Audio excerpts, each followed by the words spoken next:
Hello and welcome to our newest Read Aloud series. Now, this time we're going a little bit deeper into the literary caverns.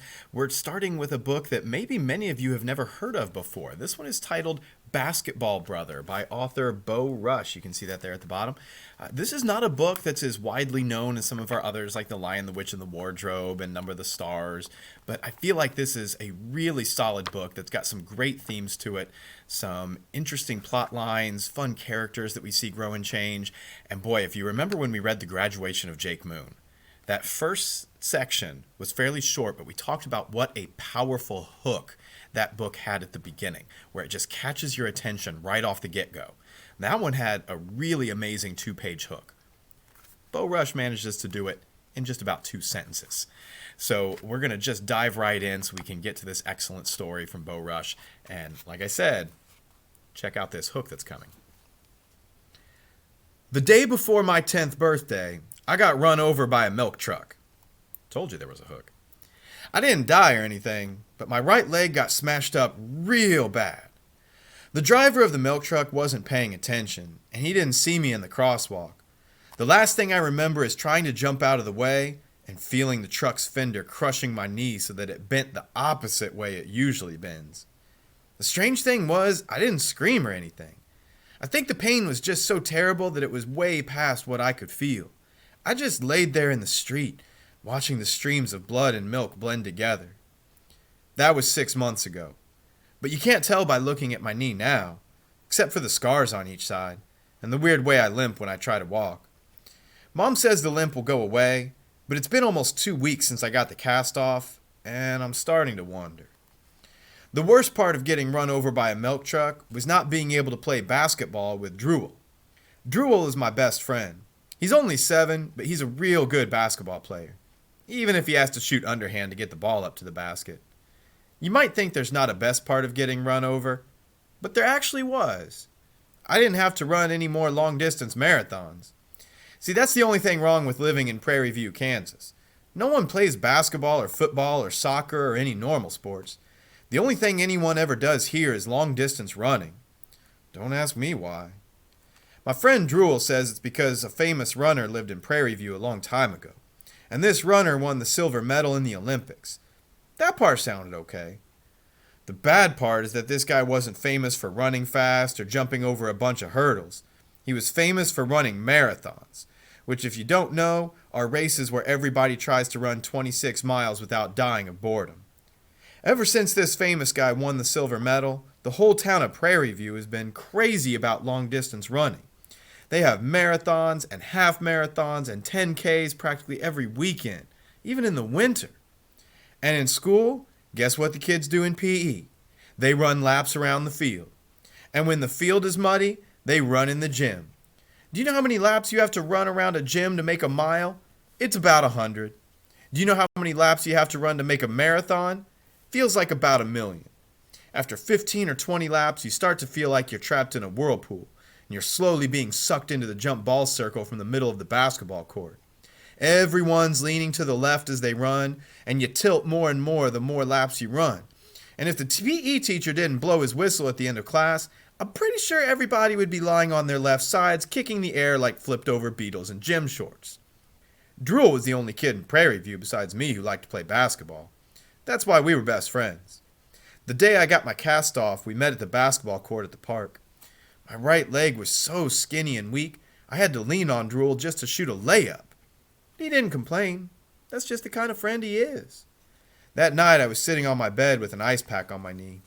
The doctor said if I take care of my knee, it'll be even better than my old knee. I just hope he wasn't lying to make me feel better about having a messed up knee. Mom popped her head in the bedroom door. Guess what, honey? When I was 9, I decided to try guessing stuff when people would say, guess what? I'd say things like, bananas can talk. Or 17 isn't really a number, it's a letter in disguise. But people would just ignore what I said and tell me what they wanted to tell me in the first place. So when I turned 10, I just stopped guessing stuff. I got a new job. I studied the scar on my right knee, trying to block out what she just said. Isn't that exciting, Leo? Exciting for her. Bad news for me, because I knew what was coming next. Where? I asked softly. Paris. Paris, Indiana. It was always somewhere. Paris, Indiana, Cobb, Wyoming, Dry Branch, Texas, Prairie View, Kansas. They were all places I tried to call home, even though I never felt like I belonged in any of them. Although if I had to choose, I'd say Prairie View is way better than the other towns we'd lived in. Mostly because it's flat as a pancake. You never have to chase after a ball down a hill or push a lawnmower uphill. And the basketball court at the park's the flattest basketball court I've ever seen. Yeah, that's great, Mom. I finally looked up at her and forced a smile. Even though I really didn't want to move away from Prairie View, I knew she was happy about it, so I tried to play along. When do we move? In 2 weeks. Western Wire wants me to train the guy taking my place. Are you going to be selling barbed wire again in Paris? Oh, heavens no. A Touch of Paris is a bath tissue manufacturer. You mean you're going to sell toilet paper for a job? Mom nodded and her face lit up with a huge smile. Yep, no more barbed wire cutting my fingers. Yeah, Mom might have been happy about switching jobs, but it's tough having to switch schools. Believe me, I know. I've done it plenty of times. First grade in Wyoming, second grade in Texas, third and fourth grade in Prairie View. Now fifth grade in Paris, Indiana. Switching schools is never easy, but doing it on the second Monday in November is really asking for it. Especially for a messed up kid with a messed up knee. That's why I stopped eating breakfast. We left Prairie View on Saturday, pulling a trailer with all our stuff crammed inside. My stomach felt all twisted up about leaving, so eating breakfast wasn't even a choice. I didn't feel like eating breakfast on Sunday either. We stopped at some diner off the interstate in Missouri. All the truckers were gobbling eggs and sausage and hash browns. Mom ordered some kind of disgusting omelet with vegetables stuck in it. I just stared out the window at the cars zooming towards Kansas, wishing I was in one of them. We got to Paris Sunday night. It looked cold and dreary in the November darkness. Mom had rented a house, so we moved all our stuff in that night. It didn't take that long because we don't have that much stuff. The house wasn't exactly a house. It was more like half of a house, the left half. I don't know who lived in the right half, other than a big old mean black dog that was tied up on the porch and barked at us every time we brought in a box or a chair from the trailer. Having a knee limp isn't the only thing messed up about me. I'm afraid of dogs, too. Like, real afraid. And I know plenty of kids have dogs and they love them and all and let them sleep in their beds and everything. But not me. Even babies love playing with dogs and pulling their tails. It's pretty embarrassing to be more afraid of a dog than some little baby is. We never had a dog because the places we lived in usually didn't allow them. Still, I don't know why I'm so scared of dogs. I just am. What makes it bad is Drool told me that dogs can tell when you're afraid. Like they can smell it, and that makes them want to chase you and bite you. I've never been bitten either, but I've been chased plenty of times. Usually when I was on my bike. You wouldn't believe how fast I could pedal when I think a dog's going to sink his teeth into my ankle. I wasn't worried about this black dog on the porch, though, because he was tied up and couldn't reach me. Even though the rope stretched out all the way every time he lunged, I was okay with him as long as that rope didn't break. I woke up real early Monday morning. I woke up early because I don't think I ever actually fell asleep Sunday night. That's because Monday was going to be my first day at Paris Elementary School. It's really awkward when you switch schools in the middle of the school year. Like you're the only kid in town without any friends. You're the only one who doesn't know how stuff like lining up is supposed to be done. You have to spend all your time trying to hide how scared you feel. And when you go to bed at night, you lie there and wish it wasn't really happening. You wish the sick feeling in your stomach would go away. You wish you could just wake up in the morning and be back in Prairie View. But in the morning, the sick feeling is worse than ever. And when Mom asks you, "What do you want for breakfast, honey? Eggs? Oatmeal?" you just mumble, "I'm not hungry." Which is true. I mean, who could eat when their stomach feels like it's filled with about 1,000,000 grasshoppers? But there's another reason why you don't eat breakfast, and it has nothing to do with your stomach. It has to do with being a kid and always having to go along with whatever your mom decides, like moving to Paris, Indiana in the middle of November, just when you were starting to really like Prairie View, Kansas. I know it's not easy for my mom being a single mom.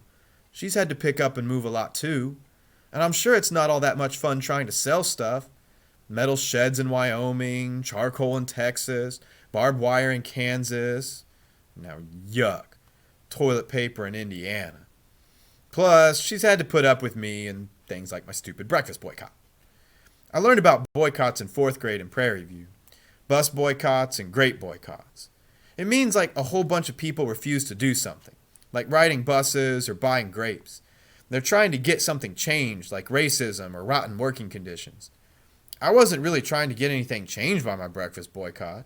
I knew there was no way we'd move back to Prairie View. It was just my stupid little way of saying I wasn't happy about moving to Paris, Indiana. I decided to boycott breakfast because Mom was a big believer in eating breakfast every day. She always said things like, "You can't do your best on an empty stomach." On the 3rd day of my breakfast boycott, I could tell it was really starting to bother. "It's just not healthy to skip breakfast, Leo. You'll be starving all morning." "I'm just not hungry, Mom." "But you must be hungry. Everyone gets hungry. And breakfast is the most important meal of the day." "I'll eat the school lunch." "I'm worried about you, Leo." She came over to me and put her arms around me. "Is the move upsetting you?" "No," I mumbled. "I'm sorry, honey. I know it's hard for you. But we'll have a lot more money from now on. Everybody buys toilet paper." She gave me a big squeeze and kissed me on the forehead. She didn't do that as much as she used to when I was little. Felt good, if I'm being honest. It was almost enough to make me reach for the box of cereal on the table, but not quite. "Better get moving. You'll be late for your first day at your new school." Mom grabbed her purse with a big briefcase filled with toilet paper samples. When she opened the door, she turned and looked surprised that I hadn't moved. "Leo, you don't want to be late, do you?" Actually, I did want to be late. About 7 months late, because that's how many months were left in the school year. My first day at Paris Elementary was pretty much what I expected. Nonstop confusion, humiliation, and embarrassment. The most important thing I've learned from going to so many different schools is this. On your first day at a new school, keep your mouth shut and your eyes open. Don't raise your hand and ask some dumb question like, "Where's the bathroom?" because all the kids will laugh like it's the funniest thing they've ever heard. And then at recess, since no one knows your name, they'll call you the bathroom kid. At least that's what the nice kids will call you. The mean ones will call you toilet boy or pee freak. The torture started the minute the principal took me to my new 5th grade classroom. "You're going to love it here, Leo. The boys and girls are super friendly." We paused at the doorway. Looking in at the kids, I could tell the principal was lying. They looked mean. "Your teacher's name is Mrs. Bottle." The teacher noticed us and came over to the door. "Mrs. Bottle, this is Leo." Then Mrs. Bottle took over. She smiled at me and took my hand. Having a teacher hold your hand was bad enough, but then she led me to the very front of the class. All the kids were watching me limp. "Class, we have a new student joining us. His name is Leo Looper." I could feel my ears burning as all the mean Paris kids stared at me. But I just kept my mouth shut and pretended that I wasn't there. The other important thing when you go to a new school is never act like you're scared, because kids will laugh at that too. Having a new kid in class is great entertainment for the other students. They all stare at you to see how weird you look and how many mess-ups you make because you don't know what's going on. And they especially want to hear you say something to see if you talk funny. I guess I have some kind of country accent from living in Wyoming and Texas and Kansas, because when Mrs. Bottle asked me where I moved from, all the kids laughed hysterically when I said Prairie View. A couple of boys mimicked me saying Prairie View until Mrs. Bottle gave them that teacher look that probably meant if you say that again, your life as you know it will end. I could tell Mrs. Bottle was okay because she didn't ask me any more questions, and she pulled those 2 boys out into the hall while the rest of us read about erosion. I was sitting at a table with 2 girls and a boy. I didn't know what I was supposed to do with the school supplies Mom had bought that were in my backpack. Our tables didn't have any place to put anything. There were just some plastic baskets on them with pencils and markers and stuff. One of the girls seemed okay, so I whispered to her, "Where do I put my binder?" She got a real worried look and shook her head. "You can't have a binder. Everything goes in your book bag." "Oh," I said, trying to sound like I understood. "What's a book bag?" She rolled her eyes and turned back to the erosion book. I looked over at the other girl for help. She just stared at me, then she leaned closer. "That chair's bad luck." Her voice was kind of spooky. I said, "Huh?" "The boy who used to sit there died. He's dead. Tell him, Brody." She looked at the boy sitting across from me. He moved to California, that's all, Brody said. He didn't even bother to look up from the book. The spooky girl kept staring at me like she was seeing a ghost. I wasn't sure what to say, so I pretended I was real interested in erosion. I flipped through the pages of the book and wished more than anything that I was back in Prairie View. After a while, Mrs. Bottle rang a little bell on her desk and all the kids got up and moved to other tables. I just sat there trying to figure out what in the world I was supposed to do. Get up. That's my seat. I looked to see a boy looking down at me. Come on, move it. It's social studies. I got up and moved to the side so he could sit down. I just stood there as everybody else pulled papers from their canvas book bags. You have 15 minutes to practice your presentations with your team, Mrs. Bottle announced. Oh, Leo, you can join the table by the rhododendron. By the what? I nodded like I understood. I looked around the room trying to figure where I was supposed to sit. There was an empty chair at a table next to some huge ugly plant, so I walked slowly in that direction. Two mean-looking boys were sitting at that table with a girl with red hair. One of the boys was bigger than any fifth grader I'd ever seen. The other boy had a mohawk. They didn't even notice as I slid into the seat. They were too busy talking about the 3 branches of government, and that was fine with me. I sat there and watched them and wondered what Drool was doing right now in Kansas. If he was in PE, he was probably running laps. Isabel's absent, so you do the judicial branch. The girl shoved some papers across the table at me. I didn't say anything. I was still thinking about Drool and Prairie View. Hey, Leo, wake up. I blinked and looked at her again. That girl with red hair knows my name? Huh? It's your turn. Start reading. I looked down at the papers, then back up. All 3 kids were quiet, waiting for me to begin. I picked up the papers and looked at all the words. This was going to be tricky, 'cause I don't really know how to read. And that's going to be a great stopping place for our first read aloud session of Basketball Brother by Bo Rush. Hopefully you enjoyed this first part and will join us back for part 2 when we get that uploaded in the future. And it's just a really great way to start off the story because there's really something there that so many of us can connect to. Moving to a new place especially. Whether it's moving to a new school, a new city, a new state, maybe even some of you have moved to completely different countries at some point in your life. We all kind of probably have that feeling of starting somewhere new. And even if you haven't really moved anywhere in your lifetime as of watching this, even just moving from one grade to the next can be a very nerve-wracking experience. Moving from that classroom that you felt so comfortable with from the past year and the teacher that you knew so well, and all of a sudden moving into a completely different situation with possibly new classmates, a new teacher to get used to, and new material to learn. So we all kind of know that experience of trying to deal with change, and it's not always easy. And it's especially going to be tough for Leo because he's still, recovering from that physical injury as he's trying to rehab his injured leg. And he's also dealing with the fact that, by his own admission, he's not a strong reader. So we'll have to see where the story goes from here, and hopefully you'll join us back for part 2 of Basketball Brother. Bye.